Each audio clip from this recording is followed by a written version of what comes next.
So magandang hapon sa ating lahat. Hello guys. So ngayong araw magpapakain tayo ng mga native nating mga baboy. Itong mga baboy guys is hindi siya puti. Mas masarap po ang karne nito kaysa sa puting baboy. Like yung mga binebenta sa palengke or mall, ganon. So ayan guys, nagmamadali nga rin po kami dito kasi yun, alis nga po pala kami. Lalabas po kami at kakain ng lomi. Sa sobrang tagal ko pong nakabalik dito sa Batangas dahil nga po sa nagtatrabaho ko dito sa Laguna bilang kitchen staff dito sa Angel's Pizza, Cabuyao, Laguna. Halos 2 years na rin po ako nagtatrabaho dito at napagdesisyonan ko nga po palang umalis na lang at mag-resign. So ayan guys, pinakita ko po yung mga daan dito sa amin. Ganito po talaga yung daan dito. Sobrang lubak at ganun, masaya. Masariwa yung hangin, tahimik yung lugar at payapa ang isip. So ayan guys, papakita ko nga po pala sa inyo ang pinaka-cute kong anak at pinakamaganda kong asawa na siya ang may pakanan ng lahat. Pasensya na kayo kasi first time ko lang mag voice over. And ayan nga, wala naman tayong choice. Kaya no choice kundi sumunod. So ayan guys, malapit na nga po pala kami sa aming pupuntahan.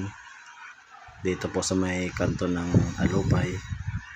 Dito po kami kakain ng lomi. And then sobrang namiss ko po talaga kumain ng lomi. Kaya, so tuwing umuwi nga po pala ako dito sa amin, lomi po talaga ang lagi kong naiisip agad. Kasi sobrang sarap ng lomi dito. So ayan guys, hindi ko na naisip na nandito na nga po pala kami at nakababa na. So ayun, naka-order na nga po pala si Mrs. At agad-agad din naman na-serve. At ito na nga po, tinikman ko na. So yung anak ko natatakam. At ayan, sobrang gulo ng video namin, so pagpasensyahan nyo na. Then agad din po kami nagpagupit kasi maya maya po ay napupuntahan po kaming birthday. So ayun guys, after ko magpagupit, then gupit check muna tayo. At ayan nga po pala pinaikot ako ng aking asawa. At ayan, pack. Then ito na nga po pala na videoan yung pag-uwi namin dahil nga po sa nagmamadali kami. At ayan, agad na pa rin kami nakapag-base. At ito na nga po, papunta na kami sa may birthday yan ng aking pamangkin. So ayan, outfit check muna tayo.